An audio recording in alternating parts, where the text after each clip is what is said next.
Hi everyone, I am so excited about today's episode of Beauty Bosses. We have the amazing Jessel Taank, one of my favorite New York City Real Housewives. Thank you. Jessel, you are so beautiful in person and I'm you. so happy to have you. Guys, I want to tell you all about Jessel Taank before we get started. So Jessel is a New York-based fashion publicist and brand consultant. She grew up in London in a tight-knit family and then has been all over the place and is now our own New Yorker. She's a graduate of the prestigious King's College in London, where she got a degree in English and journalism, and she grew up surrounded by the influences of her grandfather's bespoke tailoring business and her mother's passion for art and design. And all of those things kind of came together into the person you have here today, who is so amazing for forging a career in fashion after that. So Jessel, you've worked at so many cool places: Condé Nast International, Stella McCartney, Celine, Victoria Beckham, Michael Kors, Westfield, and you currently run a boutique agency called The Know that specializes in consulting newly formed brands, which is so cool. I feel like people need that expertise from a wide variety of sources. You also launched your own e-commerce platform in the fall of this past year to make Southeast Asian fashion more accessible. And you and your husband and your two twin boys are part of this new cast of The Real Housewives of New York City.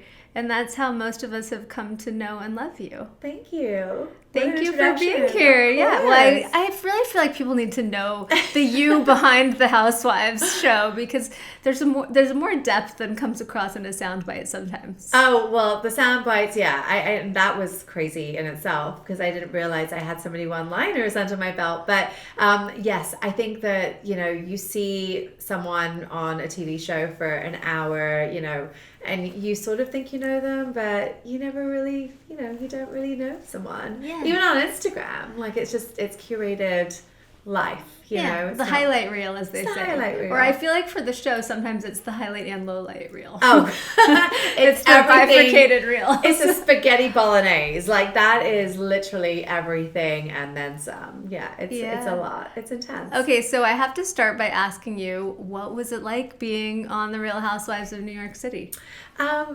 I think overall, now that I reflect on it and now that the show's aired and all has been said and done, it was a really fun experience. But, it's like I said, it was very intense. You're showing your entire life, your relationships, your family, your career on national television. And it was eye-opening, because I think that for me, the biggest thing was how sensitive people are to the small things and the minutiae and the detail. And I think that's what, you sort of do. You sit on your couch and you watch reality TV and you sort of like pick apart these people's lives. And so it was tough.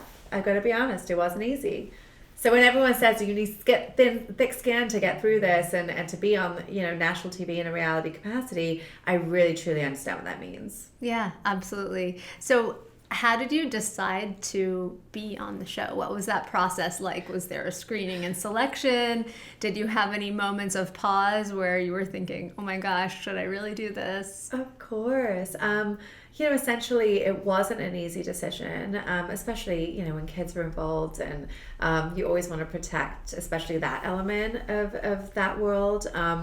But, at the end of the day, I think the most important thing for me was being the first Indian to be on the franchise. And I think that was, being Indian yourself, like you're showcasing a culture that I feel is largely represented in the media and in entertainment. And so given that opportunity to be that person, and represent and sort of have such a, I guess, we have such a rich culture, and share that with the rest of the world and even the country was so important to me.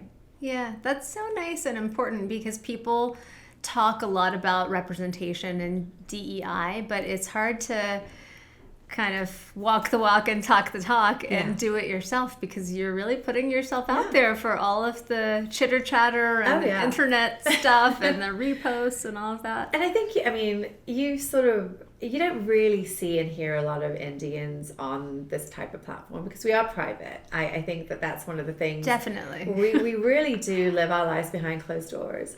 And it was just I kind of like made it my mission to maybe break some of those boundaries and break some of those, stereotypes and really show what a modern Indian family or a modern Indian female could be or is.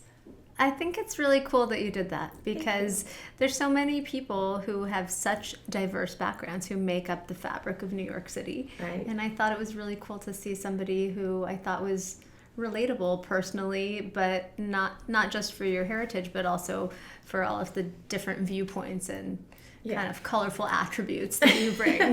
Colorful is definitely the word. Yeah. Great. Well, were there any moments after the show aired or during the airing of the show that were difficult for you, or where you felt like you were not able to present yourself the way you wanted to present yourself? 100%. Yeah. And I think that's, comes with the territory of reality TV, and they talk about the edit process, and obviously you can't control what that looks like. So for me as a publicist, all I do is control things. I control narratives. I control, what a brand looks like, what it should feel like. I control my life and everything that surrounds me. And then to kind of, I guess almost hand that over to someone and then not have control over it was probably one of the hardest things about it. We had filmed for about 4 months, and you sort of you're filming and you're going through the process. You don't really understand until the show airs exactly what this is. So I think it was watching the first episode, it got hit like by almost a brick, because you're like, oh my God, wait, I said that, but it's not in that context, and it's being misconstrued, or it's being shown in a way that maybe isn't, in the light you meant it, in the context that you meant it. So it was a very tough pill to swallow, until you really start wrapping your head around, the larger picture. And I think that you just have to come to terms with who you are, and it's eye-opening. I mean, can you imagine watching yourself on TV for 4 months straight? For 4 months, absolutely not. I mean, I can do a talking head news clip, but that's like not, it's a totally different animal. Did you feel like you were portrayed fairly? Was it real? Is it real? I think in the first half of the season, I think that they production, the edit team, wanted to I guess that the best way to put it is they wanted to spark a reaction in people towards me. And so simple things, I guess I was portrayed as like a bossy Indian woman, right? Like you're bossing your husband around, you're sort of like very opinionated, you're outspoken. And that's how I was portrayed in the first half. And then as you get to know me, you sort of understand it's just like there are elements of my personality, and those are just some of them. But look, if you're an outspoken, woman that likes things done a certain way, why is that perceived in a bad light? Like, why are people having a reaction to that in a negative way?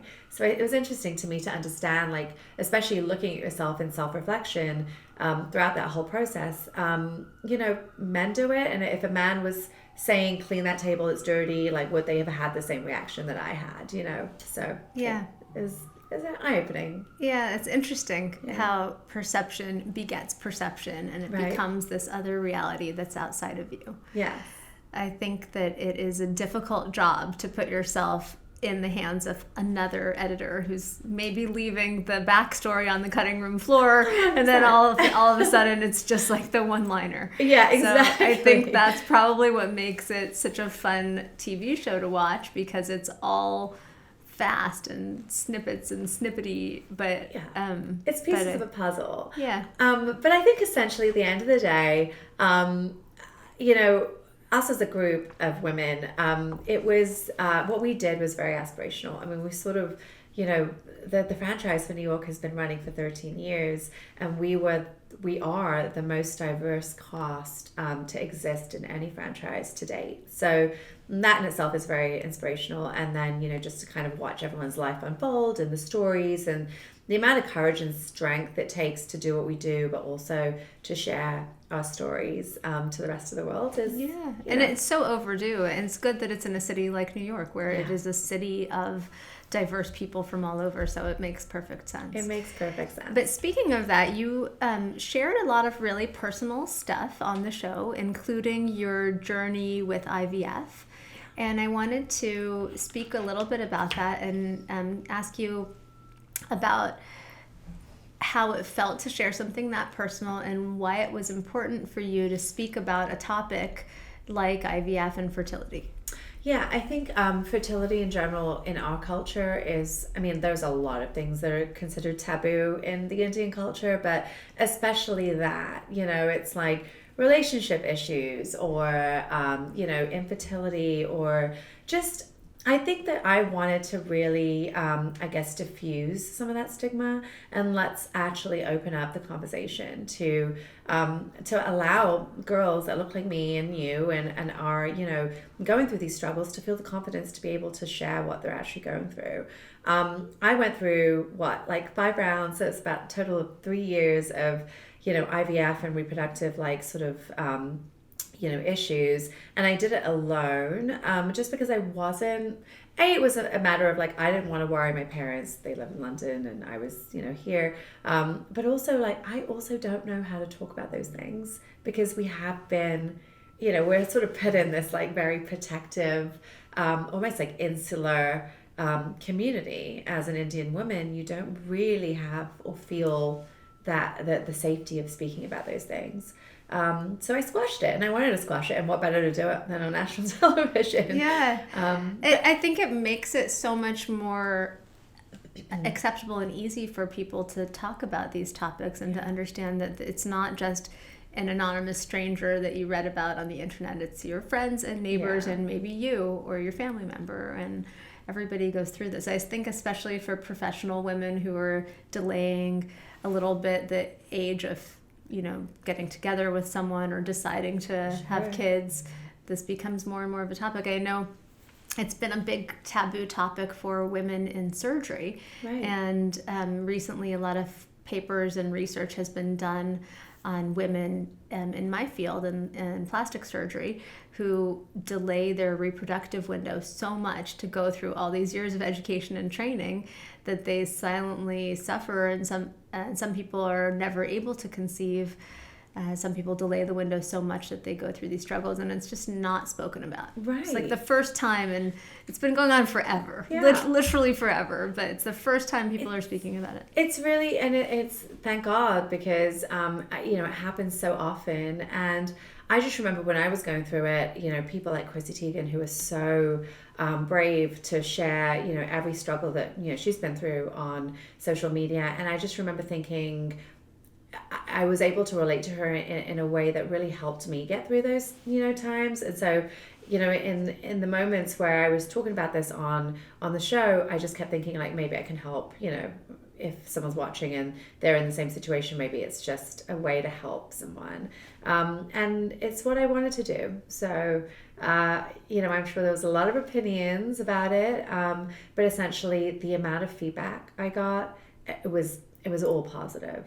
From friends who I've known people to not have kids, but then they reached out to me being like, oh my God, this is why, and I had no idea. So yeah, that's really cool. Yeah. And you're also, in addition to the TV show, an entrepreneur. So I want to hear a little bit more about your company and your web platform, and can you just explain a little bit more about the backstory and what you do? Well, you're Indian, so you know how hard it is to get Indian clothes. That whole process is just a nightmare. And it really started from when I was shopping for my wedding, and that's in 2014.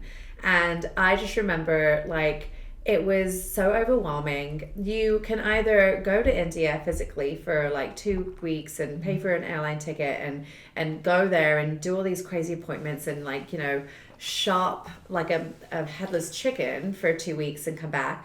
But there was really no other solution. And so I have just been thinking about the amount of talent that's coming out of India, the amount of creativity and skill, and it's it's far beyond what we're being exposed to. And so I'm creating a platform that really showcases and markets these designers coming out of India. And there's so many of them, and they're so cool. And it's not just Indian clothes. I mean, they're making beautiful gowns, Western, Eastern. Like, it's just a beautiful harmony, like symphony of talent that's coming through. So it's called Oushq, and it really is like the one-stop shop for everyone that wants to kind of stand up from the crowd and explore and discover new talent and new designers, new fashion. And, you know, I'm so proud to be Indian. And I think that what we offer to the fashion industry is just, it's on another level. So why not celebrate that? Yeah, I think that's so amazing. And I'm so happy that you're doing that, because I think the Indian diaspora is so wide-ranging, and the diaspora itself is diverse. And so not everybody wants to buy a sari or lehenga like their wedding day. You know, you want to also have an assortment of clothing items that you might wear for different other occasions. Exactly. And I remember when I was growing up, it was always a challenge in Los Angeles to find clothing, and I guess it's not really any different today. No, it really isn't. I mean, Los Angeles, don't even get me started about LA. I mean, it really is impossible. That little strip of what's it called, Artesia, I want to say, like the stuff is like marked up 10x because they know that they have a monopoly on this stuff. And so again, the more I talk to designers about what I'm doing, the more I'm sort of like, you know, developing and really discovering this entire universe of like, you know, design coming out of India. I'm very excited about, you know, the opportunity. And tell me a little bit more about your agency, The Know, and what you're doing with that. So The Know, I've been a publicist for 20 years now almost. It's what I do and what I've known to do my entire career. I think, you know, I've been working for such large brands and such well-known names. And post-COVID, I felt a little bit uninspired coming out of COVID. I think that the world changed, and the world as we know it changed so quickly, and the fashion world certainly changed very fast. And so, you know, coming out of COVID, I really wanted to switch gears, and I think for me it was like focusing on brands that maybe didn't have the budget or didn't have the bandwidth to you know, pay a big agency. And I just started working with really, really cool smaller brands, and it's been really gratifying. And you know, we've done a lot of really great work, and it's something that I'm continuing to do, but we have a lot going on right now, so I'm just trying to balance it all out. You know? Yeah.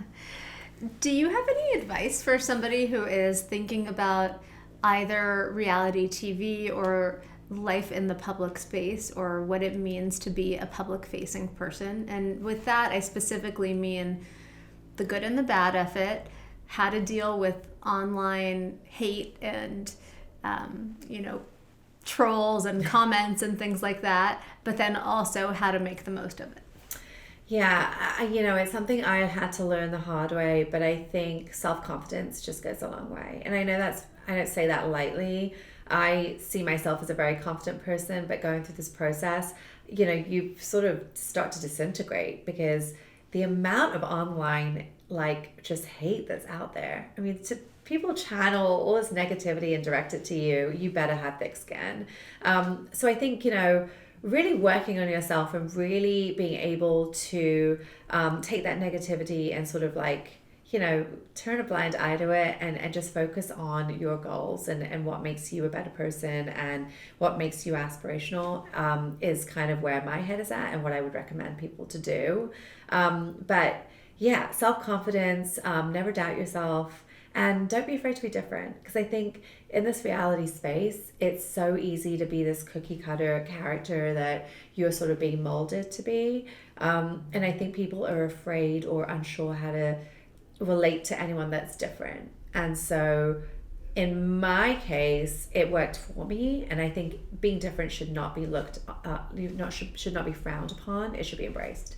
So I think, you know, that's kind of my two things that I would say. Yeah, that's amazing.